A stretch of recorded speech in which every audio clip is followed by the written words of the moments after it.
Hello everyone, my name is Chris Akinsanya and I am studying digital cinematography at Fulton University. The topic for my final project for History of Motion Picture Arts is animation. Now, animation has been around for decades and has its own genre. Animations are not strictly defined genre category, but rather a film technique, although they often contain genre-like elements. Animation, fairy tales, and stop-motion films often appeal to children, but will marginalize animations to view them only as children's entertainment. Animated films are often directed to or appeal most to children, but easily enjoyed by everyone else. Now, it's easy to believe you would think the first animation ever was Snow White and the Seven Dwarfs. The earliest animated film ever made on standard motion picture was Humorous Phases of Funny Faces. To create the animations, individually created images were painted directly on the frames of a flexible strip of transparent gelatin.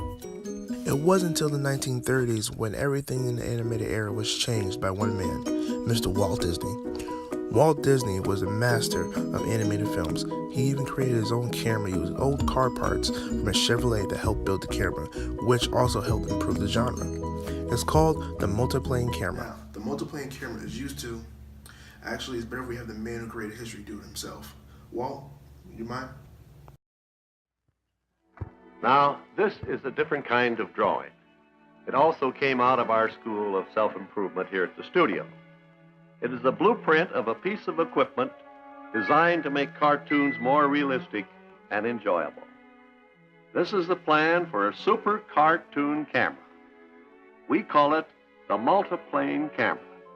It was intended for use in our feature-length cartoons. You see, we decided for features, the camera needed improvement too. Actually, the pre-feature cartoon camera was fairly simple in construction and operation, and generally very satisfactory. The problem was how to take a painting and make it behave like a real piece of scenery under the camera. The trouble was we were photographing a flat two-dimensional background. So we set about making plans and blueprints for a new cartoon camera that would overcome this. The different elements in the scene were separated according to their varying distances from the viewer. This put the moon on a plane farthest away from the camera. With our original picture broken down in this manner, it is possible to control the relative speed with which each individual part of it moves to or away from the camera. But the moon remains absolutely still, and so it will always remain the same, neither growing nor shrinking in size. Since this new camera used many planes, we called it the multiplane camera.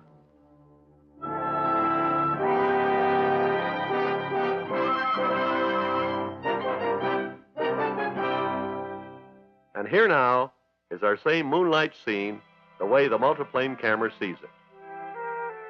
As you can see, we finally got the moon to keep its proper distance. I feel after watching Walt Disney explain how they use a multiplane camera throughout the years really enhanced on all the quality of watching the movies now. But I feel also throughout the years the genre evolved because of technology. I feel like now it's easier for filmmakers to make animated films because of technology with computers, 3D graphics and everything. It makes it more realistic and it really draws in the characters of children and parents.